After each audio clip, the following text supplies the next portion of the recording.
있는 사람, 복 있는 사람이란 제목으로 하나님 말씀 전하겠습니다. 오늘 말씀의 제목처럼 사랑하는 성도님들 삶 가운데 하나님의 복이 충만하시기를 축원합니다. 복이 충만하면 얼마나 좋겠습니까? 너무너무 귀한 거죠. 오늘 본문이 야곱이 자녀들을 위해서 예언적으로 축복합니다. 앞으로 있을 일에 대해서 예언적으로 축복하는 시간을 한 명 한 명 가져요. 우리 지난주에 이제 앞에 3명 나눴고, 또 오늘은 유다에 대한 축복입니다. 유다에 관한 내용인데요. 다 축복입니다. 뭐 앞에 루벤, 시몬, 레위랑은 좀 달라요. 진짜 유다는 그냥 다 축복이에요. 그런데 우리가 붙들어야 될 것은 그냥 야곱이 자기 개인적으로 그 안에 있는 말을 한 게 아니라, 야곱은 영성이 깊은 사람이죠. 또 하나님이 주시는 말씀을 받아서 그 말씀으로 자녀들을 축복하는 거예요. 이게 참 중요한 것 같아요. 우리도 자녀를 축복할 때 내가 원하는 것, 또 내가 바라는 것, 내 개인적인 생각, 내 가치관을 투영해서 축복하는 것이 아니라 정말 하나님의 말씀 그대로 그 자녀를 축복하는 것, 그리고 그 자녀를 하나님께 맡기는 것, 전달자죠. 야곱이 그랬습니다. 야곱은요, 앞부분에 보세요. 루벤이나 시몬이나 레위에 대해서 말을 할 때도 그것이 자기의 말이 아니라 정말 하나님 주신 말씀을 그대로 받아서 전했습니다. 오늘 본문에서도 유다를 축복할 때 야곱 개인이 하는 말이 아닙니다. 하나님의 말씀을 하는 것이죠. 처음부터 끝까지 다 하나님의 뜻이에요. 내용을 보면 그래요. 유다가 스스로 할 수도 없는 것일 뿐더러 한참 후의 일까지 왕들이 유다 지파에서 끊이지 않고, 또 오늘 본문에도 나오죠. 마지막에는 메시아가 유다 지파에서 나오는 것까지 하나님의 뜻을 받아서 그 뜻 그대로 야곱은 순수하게 전달자의 역할을 잘 합니다. 오늘 우리도 이 말씀을 붙들고 하나님의 뜻, 여러분 하나님의 뜻이 가장 중요한 줄로 믿습니다. 하나님의 뜻이 중요해요. 내 자녀를 축복할 때도, 또 하나님이 맡겨주신 어떤 일을 할 때에도 가장 먼저 생각해야 될 것은 하나님의 뜻이에요. 성경에 하나님의 뜻으로 분명하게 나온 말씀들이 참 많이 있죠. 또 내가 행하는 그 일 가운데 특별히 하나님 섭리 가운데 계획하신 것들이 있습니다. 그것들을 알기를 원하고, 또 찾아내기를 힘쓰고, 그리고 분명하다면 그 말씀 붙들고 있는 그대로 나아가는 모습이 너무너무 중요해요. 내가 내 삶을 사는 것이 아니라 하나님의 뜻을 이 땅 가운데 이루어드리는 소중한 도구로서의 삶이죠. 그래서 야곱이 자녀들을 축복할 때, 그 앞날의 일을 이야기할 때 개인의 사상이나 생각 전혀 포함되지 않습니다. 오로지 하나님의 뜻을 받아서 충실한 전달자로 전해요. 저도 말씀을 들고 전하는데요, 항상 드리는 기도가, 또 내 안에 간절히 원하는 것은 하나님의 뜻을 가감없이 더하지도 않고 빼지도 않고 있는 그대로 전하는 것. 그것이 귀한 설교자의 사명이죠. 하나님의 뜻이 가장 귀합니다. 멀리 있는 뜬구름이 아니라 내 삶 가운데 있고요, 말씀을 통해서 발견할 수 있고요, 상황을 통해서 혹 사람을 통해서 이끄시는 그 하나님의 손길이 분명히 있어요. 그래서 그 하나님의 뜻에 민감한 것이 가감하지 않고 그대로 전달하는 것이, 그대로 자녀들을 축복하고 세워주는 것이 하나님 사람의 분명한 모습입니다. 그러면 이 오늘 본문에 나오는 하나님의 뜻, 유다를 향한 하나님의 뜻이 무엇입니까? 여러분, 지금 축복의 말씀을 우리가 읽었는데 유다를 향한 하나님의 뜻이 바로 은혜예요. 은혜, 축복이죠. 오늘 본문에 보면 유다가 받은 그 축복의 내용은 다 은혜입니다. 큰 은혜예요. 보세요. 유다가 받은 축복 중에서 유다 스스로의 힘으로 만들어낼 수 있는 게 뭐가 있어요? 없어요. 하나도 없습니다. 처음부터 끝까지 다 하나님의 은혜예요. 하나님께서 그렇게 만들어 주신 것이죠. 힘과 또 왕이 나온다고 하잖아요. 권력, 또 풍요함, 유다를 향한 축복에 다 들어가 있습니다. 우리 대표로 9절만 같이 한번 읽어보겠습니다. 시작. 유다는 사자 새끼로다. 내 아들아, 너는 움킨 것을 찢고 올라갔도다. 그가 엎드리고 웅크림이 수사자 같고 암사자 같으니 누가 그를 범할 수 있으랴. 저는 이 사자 같다. 누가 사자를 범할 수 있겠는가? 이 말씀이 참 마음에 와닿더라고요. 여러분, 사자를 누가 건들 수 있겠습니까? 사자는 함부로 건드리는 거 아니에요. 사자는 다룰 수 있는 게 아닙니다. 유다가 그와 같다라는 거예요. 어마어마한 축복의 말씀이 유다를 향하죠. 적수가 없다라는 놀라운 축복의 말씀입니다. 그런데 이것이 분명한 하나님의 은혜입니다. 이거는 뭐 두말 없이 하나님의 은혜예요. 유다가 사자가 되는 것, 또 이 통치권을 상징하는 규잖아요. 그것이 끊이지 않는 것, 또 이어지면서 나중에 예수님 메시아가 올 때까지 이어지는 것, 큰 은혜죠. 그런데 오늘 이 야곱의 축복이 있기 전에 유다의 모습을 보면 우리가 그걸 하나 좀 붙들었으면 좋겠어요. 유다의 삶을 보면 은혜에 합당한 모습이 유다의 삶 가운데도 있습니다. 물론 이것이 하나님의 100% 은혜지만 그 은혜에 합당한 삶의 모습이 유다에게도 있었어요. 우리가 배울 수 있고 또 붙잡아야 될 오늘 본문의 메시지예요. 여러분, 유다를 통해서 우리가 붙잡을 수 있는 메시지가 무엇입니까? 유다가 하나님의 은혜를 참 많이 입었는데 그 은혜의 이면에 유다의 삶을 보면 야, 정말 유다가 이렇게 했네라는 게 있어요. 우리 앞부분에서 살펴봤는데 그것이 무엇이냐면 자기 희생입니다. 자기 희생. 유다가요, 정말로 많이 자기를 희생합니다. 특별히 요셉과 관련해서, 베냐민과 관련해서 자기 희생을 하죠. 대표적인 것 두 가지만 보면 요셉의 형들이 애굽에 내려왔죠. 그때 요셉 앞에 서서 뭐 이런 저런 얘기를 주고받다가 막내 동생이 있다라는 것을 얘기합니다. 스파이로 오해를 받으니까 그래? 그럼 너희들 막내 동생 데리고 와. 데리고 올 때까지 한 명 볼모로 잡을 거야. 시므온 잡죠. 그리고 형제들은 다시 양식 가지고 올라가긴 했는데 야곱이 요셉도 없어진 마당에 베냐민을 내주겠습니까? 안 내주죠. 시간이 한참 흘러요. 그러다가 어쩔 수 없는 그런 상황에 부딪힐 때 유다가 나서요. 유다가 나섭니다. 그리고 책임지면서 아버지 야곱에게 말해요. 내가 베냐민을 데리고 가서 꼭 데리고 오겠습니다. 그렇지 않다면 그 일에 관한 한 모든 책임은 내가 지겠습니다. 그 고백을 합니다. 창세기 43장 9절 말씀인데요. 우리 같이 읽겠습니다. 내가 그를 위하여 담보가 되오리니 아버지께서 내 손에서 그를 찾으소서. 내가 만일 그를 아버지께 데려다가 아버지 앞에 두지 아니하면 내가 영원히 죄를 지리이다.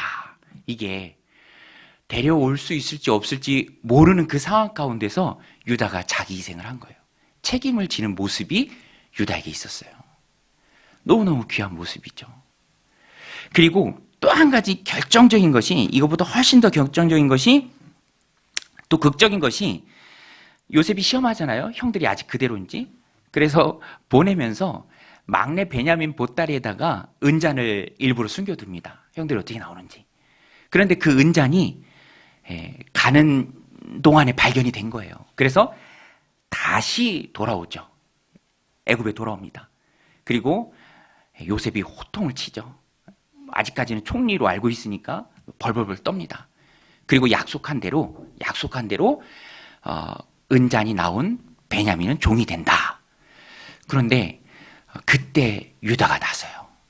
유다가 나섭니다. 그리고 길게 베냐민이 종이 되면 안 되는 이유를 설명하고 자기가 종이 되겠다라고 말합니다. 창세기 44장 33절 말씀인데요. 이 말씀도 우리 같이 한번 읽겠습니다. 시작. 이제 주의 종으로 그 아이를 대신하여 머물러 있어 내 주의 종이 되게 하시고 그 아이는 그의 형제들과 함께 올려 보내소서. 여러분 어떠세요? 이런 고백이 쉽게 나올 수 있을까요? 동생 대신 계속 노예로 애굽에 붙잡혀 있어야 되는 거예요. 그런데 이런 고백이 참 쉽게 나오지 않죠. 쉽게 나오지 않습니다. 그 어느 고깃집 가니까 표지판에 이렇게 붙어 있어요. 고기를 맛있게 먹는 방법. 그런데 그 중에 한 가지 방법이 뭐냐면 희생 정신을 가지고 숭고한 마음으로 집게와 가위를 잡는다. 그리고 고기를 열심히 굽고 자른다. 그러면 나머지 사람들은 맛있게 먹잖아요. 그런데 또 막상 그러기가 쉽지 않은 게 사람의 마음입니다. 그런데 유다는요, 자기 희생을 하죠.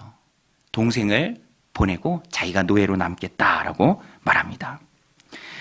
저는 유다의 이런 희생이 하나님 앞에 가져야 할 성도의 모습이다라고 생각합니다. 왜냐하면 우리가 하나님 앞에 은혜를 참 많이 받았잖아요. 여러분, 우리는 은혜를 참 많이 받은 줄로 믿습니다. 은혜를 많이 받았죠. 은혜 받은 자의 모습이, 또 가져야 할 모습이 은혜에 합당한 모습이죠.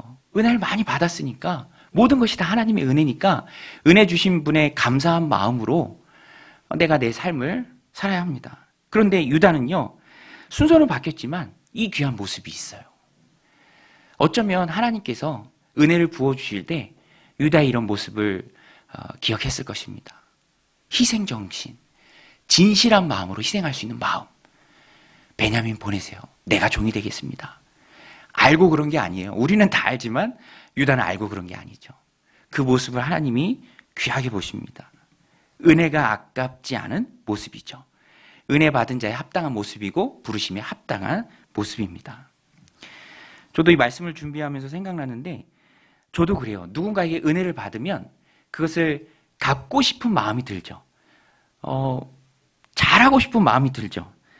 저도 멘토 목사님들이 있는데 그분들한테 참 받은 은혜가 있어요. 그러면 바쁘고 분주해도 함께하는 시간이 소중하니까 만남을 많이 참여하려고 합니다. 왜냐하면 어찌됐든 마음은 무겁지만 그 모임에 참여하고 대화를 하면서 얻는 게 참 많이 있어요. 도움 받는 게 참 많이 있습니다. 지난주에도 그런 시간을 좀 가졌는데 제 마음 가운데 참 이런 분들을 통해서 정말 인격이 좋으시고 또 선하시고 또 나보다 목회도 훨씬 오래 하신 그런 분들을 통해서 얻는 은혜가 참 많다라는 그런 마음이 드니까 너무 귀하다. 이런 분들을 통해서 받는 은혜가 참 많다. 이런 마음이 들더라고요. 그래서 동시에 어떤 마음이 드냐면 내가 이분들한테 뭔가 좀 잘할 수 있으면 또 뭔가 갚을 수 있으면 갚고 싶다. 그런 마음이 들더라고요. 그렇죠. 그렇게 은혜를 입었기 때문에 받은 게 있기 때문에 은혜를 입었기 때문에 되갚아주고 싶은 마음이 드는 게 은혜 입은 자의 바른 모습입니다. 이번 주에도 기도원에서 만났는데 그 목사님이 멘토 목사님인데 기도 제목을 들고 왔는데 그 교회 부교육자 이제 뽑히는 기도 제목을 들고 왔더라고요. 이제 광고를 낸 지 한참 됐는데 안 뽑힌대요. 면접까지도 가도 막 이렇게 안 되고, 그러니까 일손이 부족하고. 그런데 저도 그 얘기를 들으면서 이번엔 좀 도와줬으면 좋겠다 그런 마음이 드는데 문득 또 제 친구 목사님 중에 한 분이 이제 교회로 옮기려고 하거든요. 부교육자인데 이제 그분을 소개한 거죠. 그러니까 그 목사님이 그렇게 말씀하시더라고요. 기도 제목 들고 왔는데 올라오자마자 기도 제목이 응답받았다고 되게 좋아하시더라고요. 저도 그 사이에서 중간에서 막 연결하고 또 어떻게든지 이제 대기하려고 하고 이쪽으로 메일 보내라 또 잘 얘기하고 그래서 결국에는 이제 그 두 사람이 이제 만나게 됐어요. 만약에 잘 성사가 되어서 그 교회에서 사역을 한다면 이제 그 친구도 제가 보니까 둘이 잘 맞아요. 그리고 어디 가서 이런 분들을 만날 수 있을까 싶을 정도로 그런 마음이 들어요.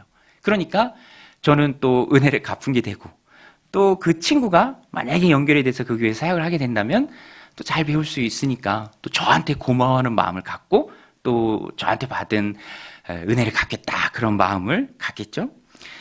이것이 바로 은혜 받은 자의 합당한 삶의 모습입니다.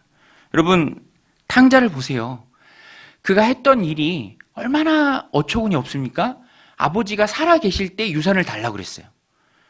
되게 죄송한 일이잖아요. 아버지 살아 계신데 유산을 달라고 하고. 그걸 또 잘 관리했으면 모르겠는데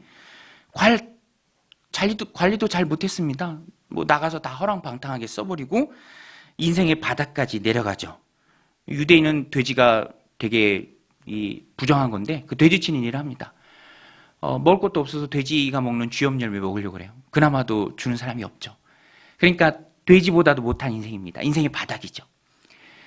그 바닥 가운데 한 가지 생각을 합니다. 그래도 아버지한테 돌아가면 좋겠다. 내가 자식이 다시 되지 못하겠지만 품꾼 중에 하나로 여김을 받으면 그도 좋은 것이 아니냐. 먹을 것은 생기니까 그 마음으로 돌아갈 때 아버지가 버선발로 나옵니다. 좋은 옷 입히고요. 가락지 끼우고요. 살찐 송아지 잡아서 잔치를 베풀고 은혜를 입은 거죠. 은혜를 입은 거죠. 그러면 그 아들은 어떻게 그 아버지 앞에 은혜를 갚아야겠어요. 집으로 다시 돌아온 그 다음 날의 삶은 어때야겠습니까? 오늘 야곱이 유다를 축복할 때 유다가 큰 은혜를 입었고 또 그의 삶을 이렇게 면밀히 들여다보면 은혜에 합당한 모습이 있어요. 그 은혜 받은 자에 갚는 모습이 있습니다. 진실하게 자기를 희생하는 모습이 있어요. 오늘 우리도 은혜 받은 자에 합당한 삶의 모습을 유다의 삶으로부터 배워야 합니다. 또 한 가지 오늘 본문의 중요한 주제가 바로 하늘복입니다. 하늘복. 여러분 오늘 말씀 제목이 복 있는 사람인데요. 진짜 복은 하늘복이에요. 하늘복. 우리 한번 따라해 보겠습니다. 하늘복이 진짜 복이다.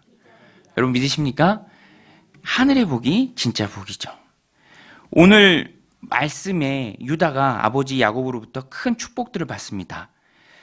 여러분 이 축복을 들은 유다의 마음은 어땠을까요? 이 축복을 들은 유다의 마음. 사실 유다가 이 축복을 듣지만 그의 삶에 그 당대에 이루어진 것은 하나도 없습니다. 보면 다 후대에 이루어질 일들이에요. 자기가 만져지고 보고 누릴 수 있는 축복은 아니에요. 그렇지만 아버지 야곱을 통해서 그가 받은 이 축복, 우리 10절 말씀만 우리 대표로 같이 한번 읽겠습니다. 시작.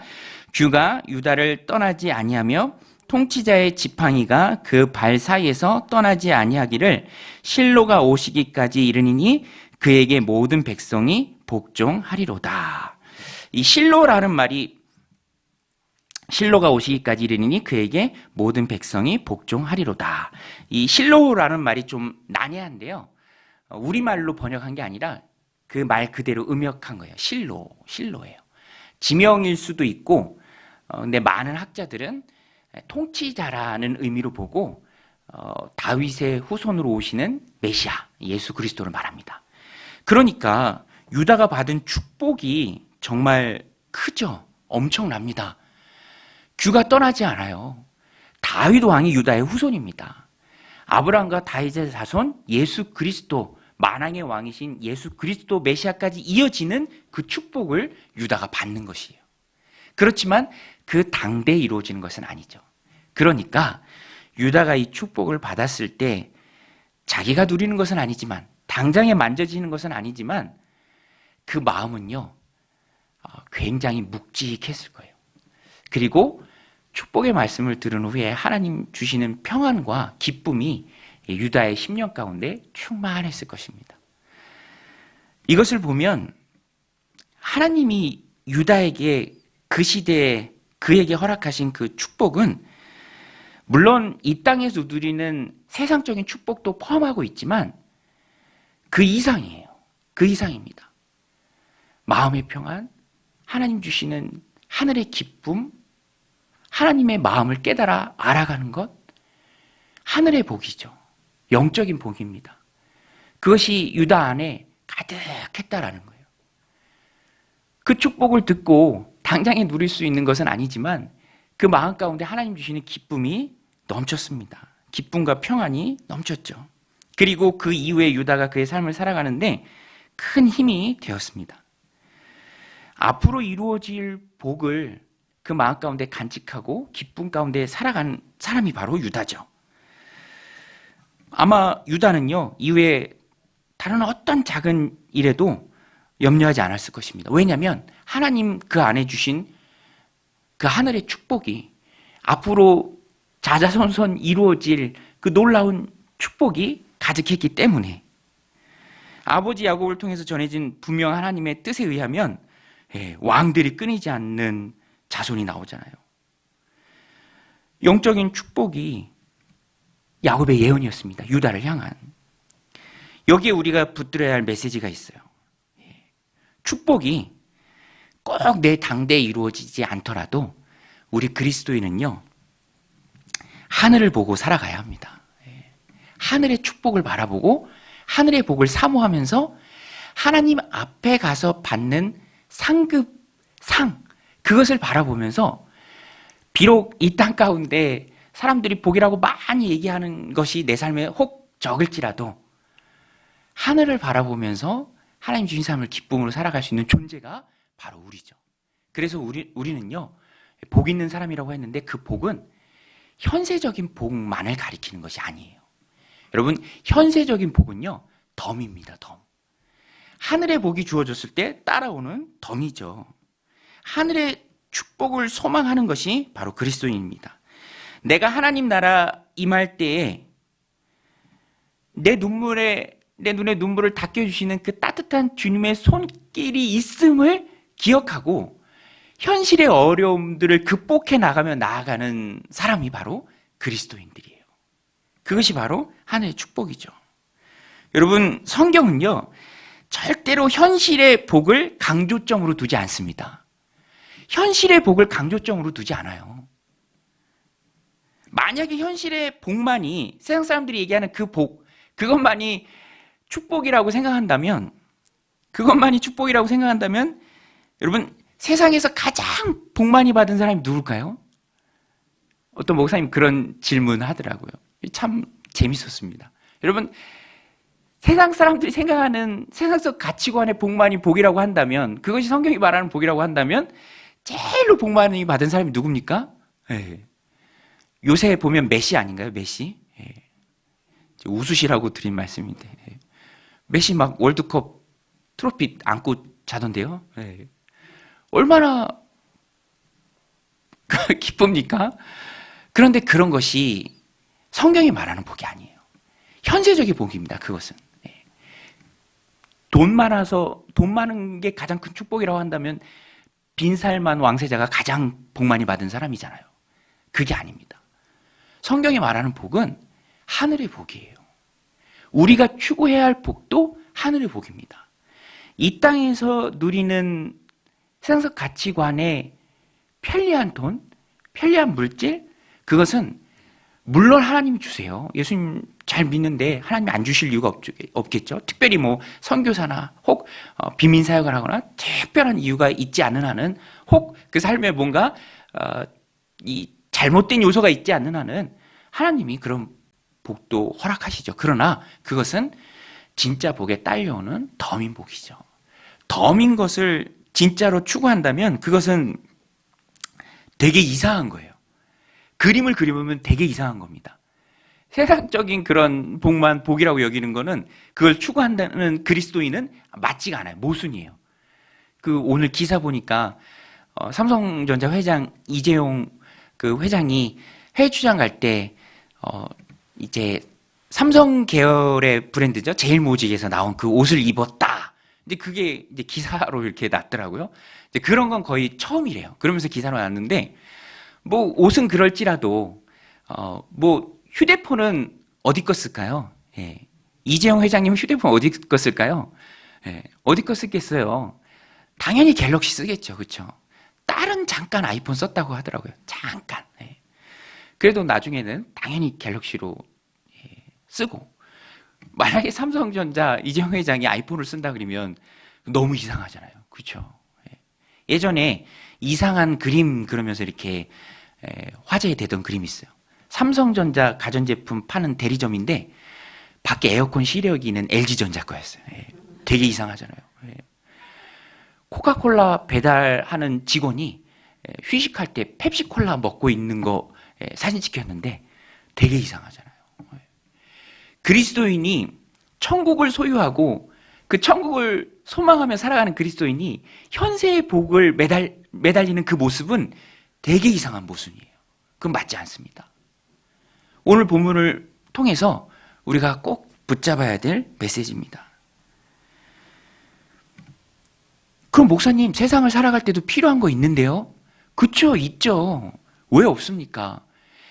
돈은요, 가치 중립적이에요. 그것은 그 자체로 악한 것도 아니고 선한 것도 아닙니다. 어떻게 쓰이냐에 따라서 그 가치가 달라지는 것이죠. 그리스도인도 이 땅을 살아갈 때 필요합니다. 왜 안 필요해요? 그래서 예수님께서 그 말씀도 우리에게 다 주셨어요. 그때 우리가 붙들어야 할 것이 바로 마태복음 6장의 말씀입니다. 25절로 34절에 나오는 말씀인데요. 세번역 성경에 보면 25절로 34절 소제목이 근심과 걱정이에요. 그런데 무슨 근심과 걱정이냐면 생활에 대한 염려예요. 생활에 대한 염려. 생활에 대한 염려, 근심, 걱정. 어떤 분이 그러더라고요. 사람이 하는 생각 중에 70%, 80%는 돈에 관한 거래요. 돈에 관한 거. 학원비 어떻게 할까? 이게 왜 입금이 안 됐지?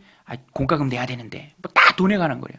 그만큼 밀접하게 관련이 있습니다. 그래서 예수님이 그 부분에 있어서도 쫓아다니지 말라고 우리에게 교훈을 주셨어요. 핵심이 뭐냐면 먹기 위해, 그러니까 목숨이 음식보다 소중하다. 예수님이 그 상식적인 말씀을 해주세요. 몸이 의복보다 소중하다. 그러니까 너무 염려하지 말라. 그리고 걱정 무상. 걱정한다고 키를 한 잔이나 더 할 수 있겠느냐? 걱정이 소용없다. 그러면 어떻게 해야 되느냐? 제가 참 좋아하는 말씀인데요. 마태복음 6장 33절 말씀입니다. 우리 같이 한번 읽겠습니다. 시작. 너희는 먼저 그의 나라와 그의 의를 구하라. 그리하면 이 모든 것을 너희에게 더하시리라. 애써도 되는 것이 아니고, 몸이 상할 정도로 한다 그래서 되는 게 아니고, 또 걱정을 많이 한다고 해서 되는 게 아니라, 그것은 너희 아버지 하나님께서 있어야 할 줄로 아시는데, 그것은 우선순위의 문제다라는 거예요. 우선순위의 문제다. 그래서 예수님 말씀하시죠. 너희는 먼저 그의 나라, 그의 나라는 사역과 믿음입니다. 하나님 나라를 확장하는 사역, 또 하나님 주신 믿음에 도움이 되느냐 안 되느냐, 선택의 기준이에요. 그리고 그의 의, 이것은 하나님의 뜻에 합당하느냐 합당하지 않느냐, 내가 무슨 일을 할 때 그것을 보는 거예요. 이게 옳으냐 옳지 않느냐, 무턱대고 다 하는 게 아니라 우선순위를 바로 세우라라는 거예요. 우선순위를 바로 세우면 하나님이 주신다. 근데 이 먼저라는 게 너무너무 선명하게 우리에게 가르쳐 줍니다. 그것은 조건부예요. 조건부. 어제도 성경 공부할 때 이 말씀 나누면서 참 은혜가 됐는데, 믿음은 모험입니다. 해봐야만 알 수 있는 거예요. 그 믿음의 모험을 하지 못하기 때문에 사람들이 영적인 축복, 하늘의 복 가운데 달려오는 그 덤을 조금이라도 더 얻기 위해서 균형 잡힌 삶을 살지 못하고 그것을 쫓아가다가 인생을 허비하는 경우가 참 많이 있습니다. 여러분, 말씀이 뭡니까? 말씀이 삶의 기준 아닙니까? 하나님의 말씀을 따를 때 하나님 주시는 영적인, 또 이 땅에서의 복이 주어지는 거 아닙니까? 그래서 오늘 우리는 이 말씀을 붙들어야 돼요. 너희는 먼저 그의 나라와 그의 의를 구하라. 그러면 이 모든 것, 그게 뭐예요? 이 땅을 살아가는데 필요한 거, 우리가 덤이라고 말한, 믿음으로 고백한 그거 다 하나님께서 채워주신다라는 거예요. 그런데 조건부죠. 그러니까 믿음이 모험이에요. 해보면서 알 수 있는 거예요. 저도 그 정윤교회 사역할 때 우리 김영규 목사님께 많이 들은 이야기예요. 그때는 마음에 잘 와닿지 않았는데 지금은 또 마음에 와닿는 게, 우리 이 장소에서 38년 전에 정윤교회가 시작됐잖아요. 그때 목사님 가족이 7명이었대요. 7명. 예. 놀라지도 않으시네. 예, 7명. 예. 자녀들 셋, 사모님, 어머님이 할머니, 7명. 예. 아무것도 정해지지 않고 개척을 나설 때 가족 7명. 목사님이 굶어 죽으면 어떡하나, 이제 농담 삼아 하시는 말씀이죠. 근데 당신 그런 이제 결단과 각오가 있죠. 그래도 해야 된다. 굶어 죽어도 해야 된다. 하나님 내게 주신 귀한 뜻으로 받고. 그래서 언젠가 한번 설교 중에 살짝 말씀하셨는데 플랜 B가 있으셨대요. 플랜 B. 자녀 3명인데 안 되면 뭐 친척도 별로 없으시지만 하나이는 이 집으로, 하나이는 이 집으로, 하나이는 이 집으로. 그런데 하나님 은혜 주시고 믿음으로 부딪혔을 때, 또 믿음의 모험을 감행했을 때 채우시는 하나님을 경험하죠. 그것을 봅니다. 우리가 보고 저도 보고 영예롭게 은퇴하시고 너무너무 귀하죠. 그런 일들이 공동체 안에 간증으로 우리 안에 참 많이 있죠. 저도 목회자로서 이 말씀을 꼭 붙듭니다. 그리고 이 말씀 꼭 붙들고 살아갔을 때 먼저 그의 나라와 그의 의를 구했을 때 채우시는 하나님을 경험하는 그 간증을 또 보여줄 수 있어야죠. 믿음은 살아있는 것이고요. 그것은 낯선 검입니다. 세상을 찔러 쪼개는, 뇌를 찔러 쪼개는 살아있는 하나님의 말씀이죠. 그 말씀을 붙들고 살아가는 것이죠. 그 다음에 그런 것들이 채워졌을 때, 일상에 필요한 것들이 우선순위의 수정으로 채워졌을 때 우리가 바라봐야 할 것이 무엇이냐? 그것이 바로 하늘의 상이에요. 하늘의 상. 우리 한번 따라 세우겠습니다. 하늘의 상을 바라보자. 자꾸 막 따라하라고 그리고 막 그죠? 하늘의 상을 바라봐야 돼요. 유다가 받은 축복은 유다가 자기 당대에 누리는 축복이 아닙니다. 그것은 하늘의 상이었어요. 유다가 마음에 품고 하늘나라 가는 그 하늘의 상을 유다가 축복으로 받은 거예요. 오늘 우리도 하늘의 상을 바라봐야 돼요. 하늘의 상을 바라봐야 합니다. 제가 초등학교 다닐 때 진짜 상큼하고 짜릿하고 뿌듯하고 그런 순간이 언제였냐면 운동회 때 달리기 할 때 50m 달리기 하고 열심히 달립니다. 제가 보통 잘 달리지 못하는데 한 번은 대진표가 좋았던 것 같아요. 같이 달리는 아이들이 좋았던 것 같아요. 그래서 3등을 했어요. 3등. 1등, 2등, 3등까지만 도장을 찍어줘요. 이 팔뚝에다. 그럼 너무 뿌듯한 거예요. 도장 찍으면 거기 결승선에 계신 선생님이 이렇게 손목 붙잡고 3등 아이들 줄 서는 대로 데려가요. 그러면 거기 서 있는 거예요. 4등, 5등, 6등은 다시 들어갑니다. 근데 나는 3등 거기 줄 서 있고 선물로 뭐 받죠? 연필하고 공책. 물론 등수에 따라서 차등 지급하지만 그게 상급이잖아요. 그런데 우리가 이 땅에서의 상급 받을 것이 아니라 하나님 나라 가서 상을 받는 거예요. 하나님 나라 가서 상 받는 건 나쁜 게 아니에요. 상 받기 위해서 일하는 것도 나쁜 게 아닙니다. 누구에게 상 받느냐가 중요하죠. 우리는 누구에게 상을 받습니까? 하나님께 상을 받는 거예요. 그것 바라보면서 달려가는 거예요. 저도 이렇게 교회 일을 하다가 그런 생각이 문득 들어요. 그냥 이런 일도 또 감당하는 그 작은 순종과 섬김의 모습을 하나님이 보시고 기억하시고 하나님 나라에 임했을 때 등 토닥여 주시고 그 상 주시는 것을 기대하는 거죠. 그거 없으면 힘들어서 못해요. 그거 없으면. 그리고 그게 중요해요. 왜냐하면 이 땅에서의 수고한 대로 또 노력한 대로 모든 열매가 다 주어지는 게 아닙니다. 제가 여러 번 말씀드리잖아요. 이 세상에서 다 쇼부 볼 생각하지 마시라. 결판은 하나님 나라 가서 정해지는 거예요. 그리고 그곳에서 받는 상이 기다리고 있습니다. 진짜는 하나님 나라죠. 그래서 그리스도인들은 항상 매일 밥 먹는 것처럼 그런 결단을 늘 해야 돼요. 하나님 앞에 가서 상 받는다. 그리고 천국을 소망하면서 유다가 받은 축복이 그거잖아요. 자기가 당대에 누린 게 아닙니다. 하나님 주신 마음의 기쁨이고 평안이고 소망이에요. 즐거움이죠. 그거 안고 가지고 살아가는 거예요. 그래서 고린도전서 13장이 사랑장이고 또 15장이 부활장이죠.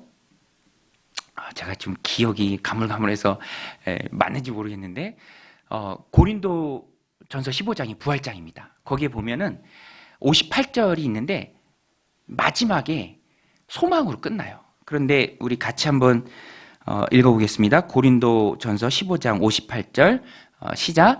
그러므로 내 사랑하는 형제들아 견실하며 흔들리지 말며 항상 주의 일에 더욱 힘쓰는 자들이 되라. 이게 이제 결론으로 얘기하는 거예요. 부활의 결론으로 말합니다. 그러므로 내 사랑하는 형제들아, 부활이 있으니 견실하며, 부활이 있으니 흔들리지 말며, 부활이 있으니 항상 주의 일에 더욱 힘쓰는 자들이 되라. 부활이 있으니. 오늘 이 땅에서 눈 감으면 하나님 품 안에서 눈 뜨니 이 땅이 전부가 아니니 낙심하지 말고 힘들어도 사랑하는 형제들아 견실하며 흔들리지 말며 항상 주의 일에 더욱 힘쓰는 자들이 되라. 근데 다음 말씀이 참 마음에 와닿아요. 예, 그 이유를 말합니다. 이는이라고 성경에 나오는 건 다 이유예요. 우리 같이 한번 읽겠습니다. 시작. 이는 너희 수고가 주 안에서 헛되지 않은 줄 알미라. 예, 왜 그렇습니까? 너희 수고가 주 안에서 헛되지 않은 줄 알미라. 왜? 부활하기에. 오늘 우리의 수고가 주 안에서 헛되지 않은 줄로 믿습니다. 열매가 없을 수도 있어요. 윌리엄 캐리 선교사님 같은 경우는 인도에서 10년 사역했지만 그것도 참 힘들어요. 10년 사역해도 회심자가 한 명도 없었습니다. 물론 성경을 인도어로 이제 번역하기도 했지만 이 땅에서 열매가 없을 수도 있다니까요. 그런데 하나님 나라에 가서 받는 상이 있어요. 상이 있습니다. 그러니까 이 땅에서의 수고가 헛되지 않은 거예요. 네. 제가 어제 성경 공부하면서도 이제 바울의 말을 인용해서 농담 삼아 말씀드렸는데, 만약에 이 땅에서의 삶이 전부라면 바울이 말하잖아요. 우리가 제일 불쌍하자다. 우리가 제일 불쌍해요. 뭐 눈 오는데 수요일에 왜 오셨어요? 이거 힘든데. 그죠? 아니, 왜 오셨어요? 눈 오는데 힘든데. 천국이 있기 때문에 온 거잖아요. 천국이 있기 때문에. 이 세상의 삶이 전부가 아니기 때문에. 오늘도 내게 말씀하신 하나님의 음성을 듣고 더 예수님 닮아가고 말씀의 힘과 은혜를 얻고 뭐 기도 제목도 있고 응답 받기 위해서 우리가 하나님 믿는 거 아닙니까? 이 땅에서의 삶이 전부가 아니기 때문에. 근데 만약에 이 땅의 삶이 전부라면 우리가 다 불쌍한데 제일 불쌍한 사람은 누굴까요? 예. 제일 불쌍한 사람이 누구예요? 예. 저예요, 저. 예. 목회자. 예. 아니, 세상이 전부인데 제가 왜 여기서 이러고 있습니까? 근데 그게 아니잖아요. 하나님 앞에 봐서 받는 상이 있어요. 야곱이 유다에게 준 축복이 그겁니다. 당대에 누리는 게 아니에요. 기쁨이고 묵직한 마음입니다. 그거 안고 나머지 인생 살아가는 거예요. 힘들어도 이겨내는 거예요. 견실하여 흔들리지 않고 믿음에 굳건히 서고 내 수고가 헛되지 않은 것을 하나님 앞에 갔을 때 내 눈에 흐르는 그 뜨거운 눈물을 따뜻한 손으로 닦여주시는 그 주님을 만나고 너무너무 기쁘고 너무너무 행복한 거죠. 거기에 우리가 이 땅을 살아가는 힘이 있는 거예요. 같이 살아도 똑같아 보여도 다르다라는 것입니다. 오늘 이 말씀 마음에 새기고 영생의 기쁨에 덤으로 오는 세상의 그 가치관의 복이 아니라 영생의 기쁨, 또 하나님 주시는 그 하늘복, 그 평안, 그거를 사모하면서 살아가는 믿음의 백성들 다 되시기를 주님의 이름으로 간절히 축원드립니다.